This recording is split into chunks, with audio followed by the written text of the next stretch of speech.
सबसे पहले आप ये जान लीजिए कि आज बुलेटिन में आखिर वो कौन सी बड़ी 4 खबरें हैं जिनके बारे में हम बात करेंगे। आज बात होगी बेंगलुरु की। कांग्रेस की वोट अधिकार रैली की राहुल गांधी ने कर्नाटक में बेंगलुरु में फ्रीडम पार्क में आयोजित कांग्रेस की वोट अधिकार रैली की। इसी बीच आपको यह भी बता दें कि राहुल ने चुनाव आयोग और केंद्र पर हमला बोला है। बीजेपी ने भी इस पर पलटवार किया है।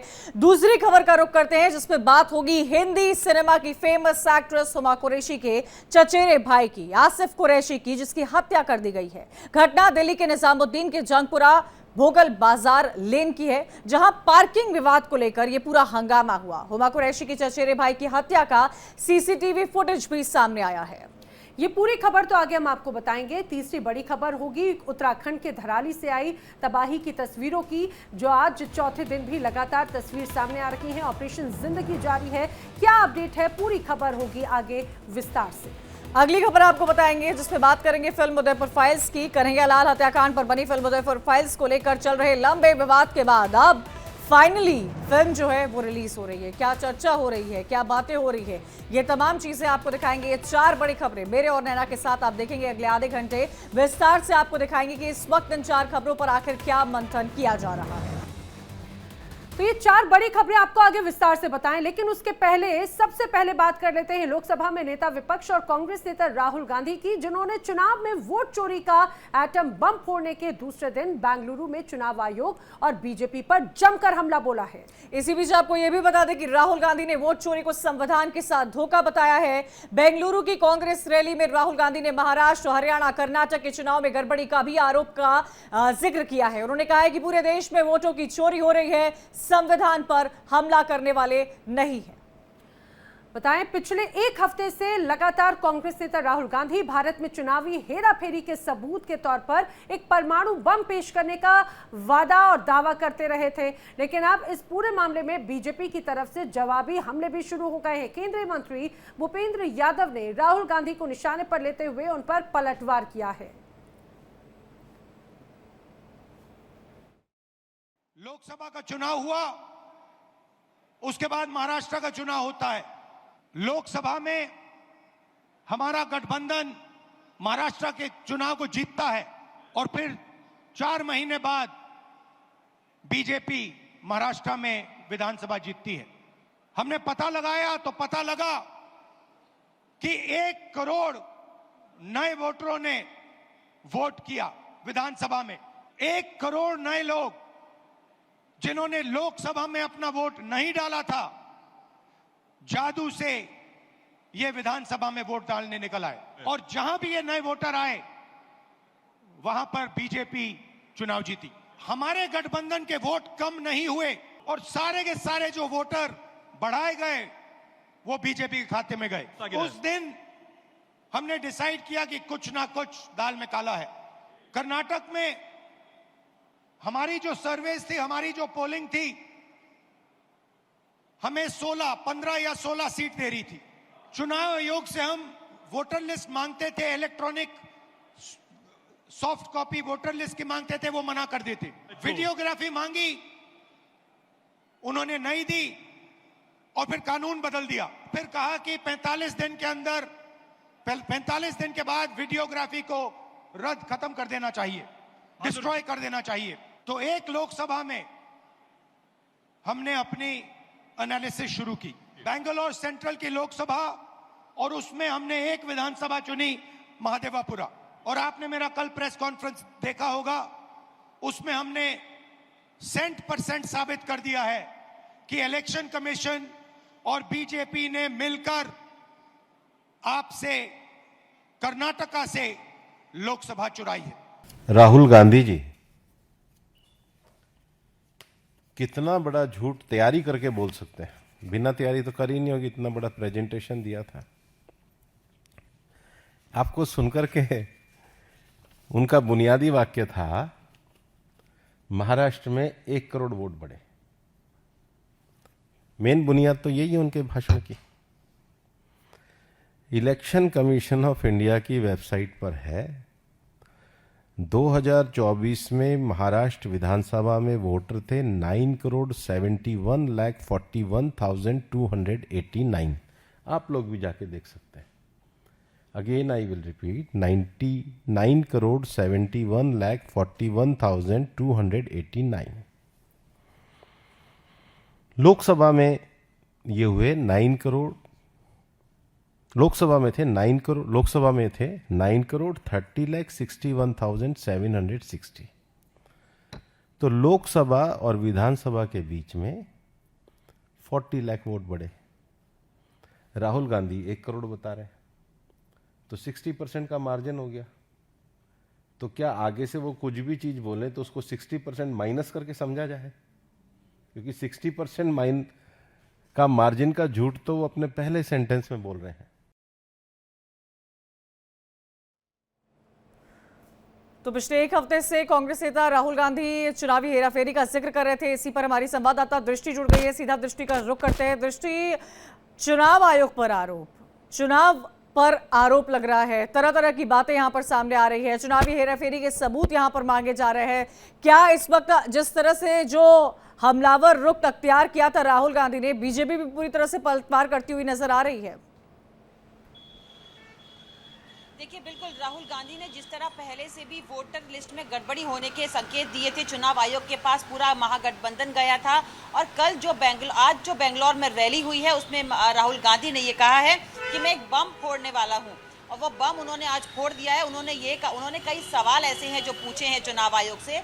उन्होंने कहा है कि विपक्ष को डिजिटल वोटर लिस्ट क्यों नहीं मिल रही, और सीसीटीवी और वीडियो सबूत क्यों सिर्फ 45 दिन ही रखे जा रहे हैं, फर्जी वोटिंग और वोटर लिस्ट में गड़बड़ी क्यों की गई है, विपक्षी नेताओं को धमकाना या डराना क्यों, और ईसीआई अब बीजेपी का एजेंट बन चुका है. इस तरह के आरोप राहुल गांधी ने इलेक्शन कमीशन पर लगाए हैं.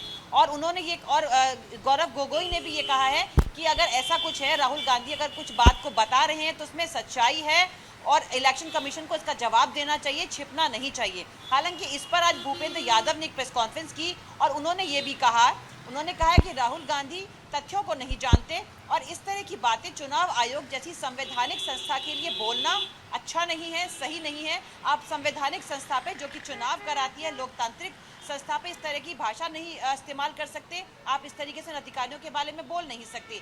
और आपने जिस एक सीट की बात की है उसमें 60% का मार्जिन रखा है. 1 करोड़ नहीं बल्कि 40 लाख ही वोटर बढ़े थे. तो उनका यही कहना है कि राहुल गांधी बेबुनियाद बातें करते हैं. उन्हें खुद नहीं पता कि वो कभी सुप्रीम कोर्ट पे बात करते हैं, कभी चुनाव आयोग पे इल्जाम लगाते हैं, कभी वोटर लिस्ट में गड़बड़ी की बात करते हैं. तो वो सब हास्यास्पद बातें हैं और इस तरह का ऐसा कुछ भी नहीं है. तो देखिए, बीजेपी जहां एक तरफ इस बात का खंडन कर रही है, वहीं राहुल गांधी इसको सबूतों के साथ पेश कर रहे हैं. राहुल गांधी का ये भी कहना है कि कई फर्जी ऐसे दृष्टि, आखिर कब तक विपक्ष की तरफ से यही पैंतरा चलता रहेगा? कभी एसआईआर को लेकर सदन नहीं चलने देते हैं, कभी बिहार की विधानसभा के बाहर हंगामा किया जाता है, सड़क से लेकर संसद तक यह हंगामा लगातार जारी है. चुनाव आयोग पर हर बार कोई ना कोई तरह का आरोप लगाते आए हैं. जब चुनाव आयोग बुलाता है कि ईवीएम में कोई गड़बड़ी है तो दिखाइए, तो कोई पार्टी वहां पर पहुंच नहीं पाती है. क्या आपको लगता नहीं है कि अब वो वक्त आ गया है जब विपक्ष को अपने इलेक्शन कमीशन के नैरेटिव से बदलना होगा? मैं आपके पास आऊंगी. इन सब के बीच एक बड़ी खबर आ रही है बिहार के सीतामढ़ी से, जहां पर अमित शाह की हुंकार, राहुल गांधी वोट बैंक की राजनीति बंद करे, राहुल हार के डर से भूमिका बना रहे हैं. राहुल के अंदर हार की बौखलाहट है, अमित शाह कह रहे हैं. बांग्लादेशियों को बचाना चाहते हैं लालू, एसआईआर रोककर लालू जी किसे बचाना चाहते हैं? इस वक्त की बड़ी खबर आपको बता रहे हैं गृह मंत्री अमित शाह बिहार के सीतामढ़ी में मौजूद है, जहां पर उन्होंने मंदिर की कुछ ही देर पहले जानकी मंदिर का शिलान्यास किया था. वहां से हुंकार भजी है और साथ ही साथ वोट बैंक को लेकर राजनीति करने का आरोप राहुल गांधी पर लगाया है. कहा है कि राहुल गांधी वोट बैंक की राजनीति करना बंद करें, राहुल हार के डर से भूमिका बना रहे हैं. राहुल के अंदर हार की बौखलाहट है, बांग्लादेशियों को बचाना चाहते हैं लालू, एसआईआर रोककर लालू जी आखिर किसे बचाना चाहते हैं? ये बड़ा सवाल यहां पर अमित शाह की तरफ से खड़ा किया गया है. कुछ ही देर पहले जानकी मंदिर की आधारशिला रखते हुए, शिलान्यास करते हुए गृह मंत्री अमित शाह बिहार के सीतामढ़ी पहुंचे थे. ऑपरेशन सिंदूर की भी बात करना चाहता हूं. भारत की सुरक्षा के लिए देश के प्रधानमंत्री नरेंद्र मोदी जी कटिबद्ध. एक जमाने में कांग्रेस का शासन था, देश भर में बम धमाके होते थे, बम धमाके कर पाकिस्तान भाग जाते थे आतंकवादी. कोई पूछ लेने वाला नहीं था।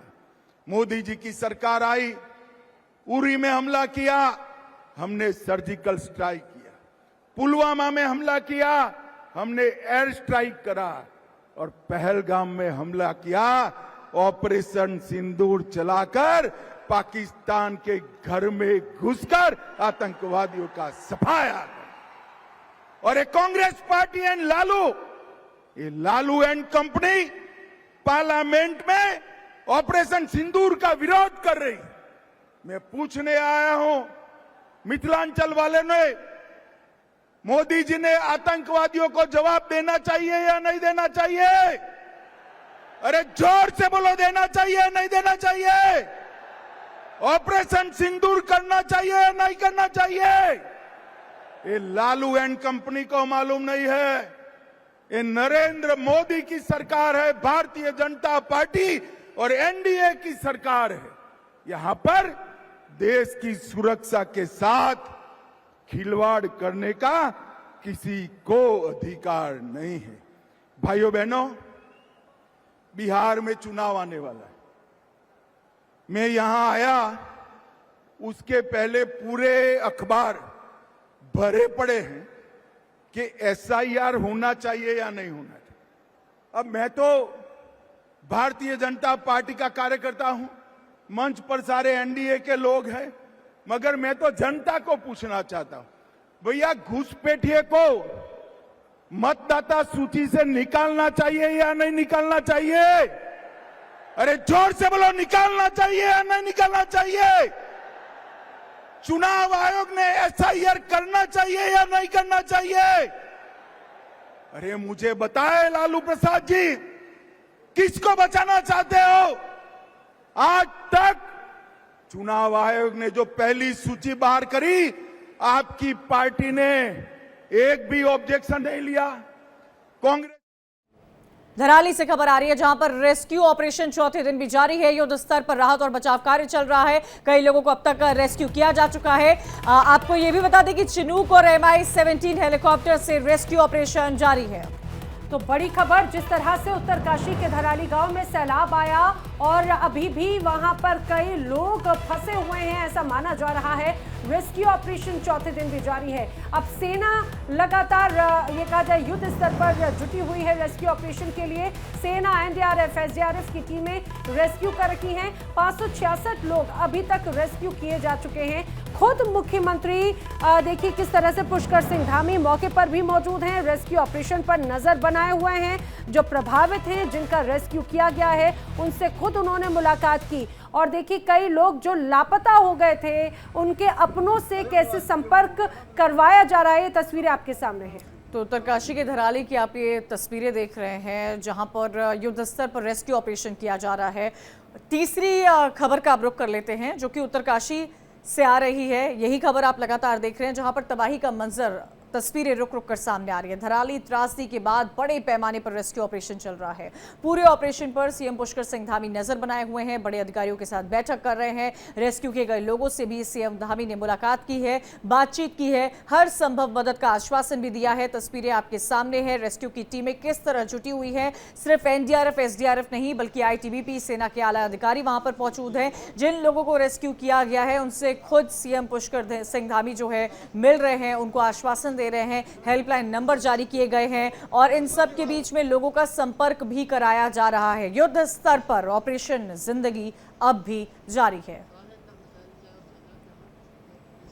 तो उत्तरकाशी त्रासदी पर CM Dhami high level meeting कर रहे हैं। बड़ी अपडेट जान लीजिए। सीएम धामी ने उत्तराखंड के डीजीपी के साथ में बैठक की है और बैठक में एनडीआरएफ के डीजी और आईटीबीपी के डीजी भी मौजूद रहे हैं। बैठक में सीएम धामी ने राहत बचाव कार्यों का जायजा लिया है। बड़ी खबर आपको बता दें, कुछ देर पहले की यह मुलाकात है और धराली और हर्षिल में जो रेस्क्यू ऑपरेशन चल रहा है उस पर चर्चा की है।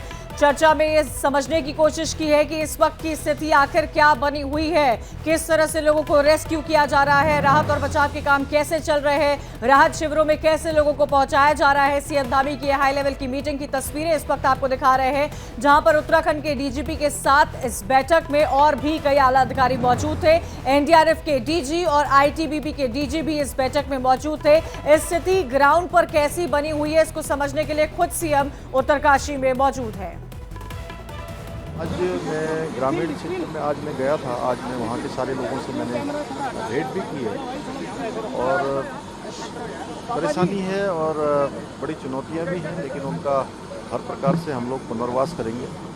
आदरणीय प्रधानमंत्री जी के मार्गदर्शन में, उनकी प्रेरणा से हम हर संभव सहायता उस क्षेत्र के लोगों के लिए करेंगे। मेरा धराली फिर से व्यवस्थित हो। वहाँ पर सेब की खेती लोग करते थे, वो भी पूरी तरह से आपदा की भेंट चढ़ गई है और बिजली की लाइनें पूरी तरह से क्षतिग्रस्त हो गई हैं, लेकिन जल्दी से उसको भी इंस्टॉल करने के लिए जनसेट यहाँ तक आ गया है, उसको भी जल्दी इंस्टॉल करेंगे। हम सबका प्रयास है जल्दी से जल्दी सारी चीज़ों को हम लोग वहाँ पर करेंगे और हर संभव वहाँ के लोगों की मदद करेंगे। सभी लोग मिलजुल कर इस आपदा की जो एक बड़ी चोट हमको पड़ी है उससे। तो स्थिति उत्तरकाशी में क्या बनी हुई है, सीएम खुद वहां पर मौजूद है। प्रदीप यदुवंशी हैं हमारे साथ जुड़े हुए हैं, सीधा उनका रुख करते हैं। प्रदीप, इस वक्त क्या स्थिति बनी हुई है, कितने लोगों को रेस्क्यू किया गया है, राहत शिविरों में किन को पहुंचाया जा रहा है, सेना के जवान लगातार वहां पर तैनात है, एनडीआरएफ एसडीआरएफ सब अपना काम कर रही है। हेल्पलाइन नंबर पर खुद सीएम और उनके अधिकारी जो है परिजनों को बातचीत करते हुए नजर आ रहे थे, क्या जानकारी?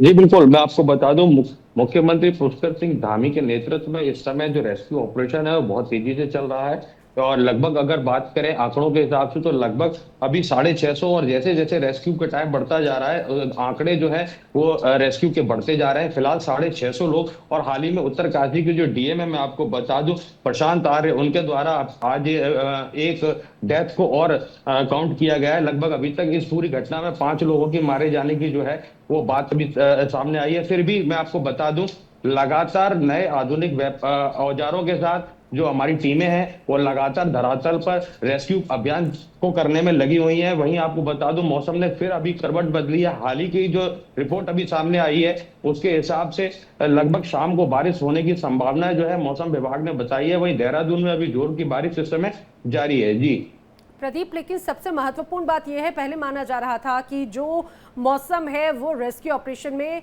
काफ़ी मुसीबतें जो है बीच में लेकर आ रहा है। अभी क्या स्थिति है? मौसम खुला हुआ है और जिस तरह से रेस्क्यू ऑपरेशन चल रहा है वहां पर और कितने लोग फंसे हो सकते हैं, ऐसी कोई जानकारी मिल रही है क्या?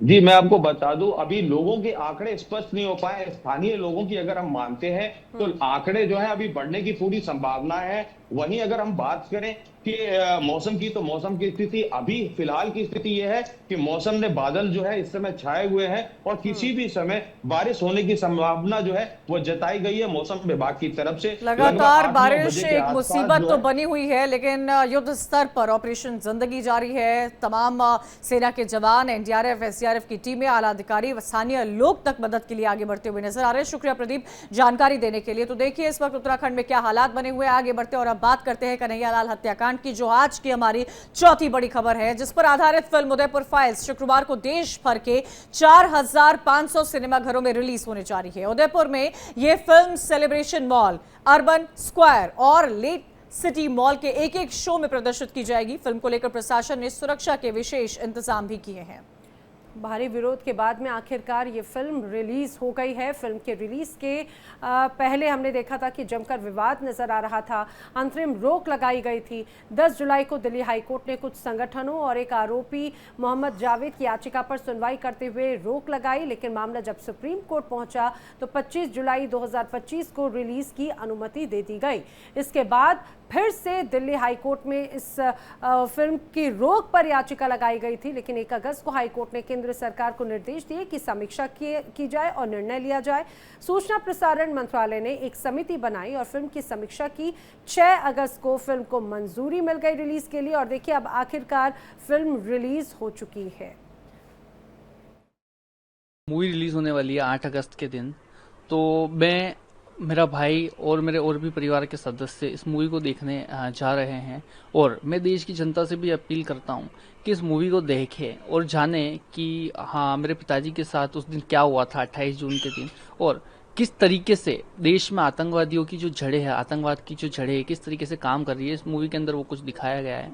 किसी भी धर्म समुदाय की ये मूवी खिलाफत नहीं करती, किसी भी तरह से इसमें कम्युनिटी को हार्म नहीं होता। इसमें टोटल अभी क्योंकि इसमें बहुत ही कम समय मिला है, इसलिए आज की डेट में शायद 1000 से 1200 स्क्रीन पर ही रिलीज हो रही है, पर 2-3 दिन के अंदर ये आपको एक दिन में 6 से 7 हज़ार स्क्रीन पर देखने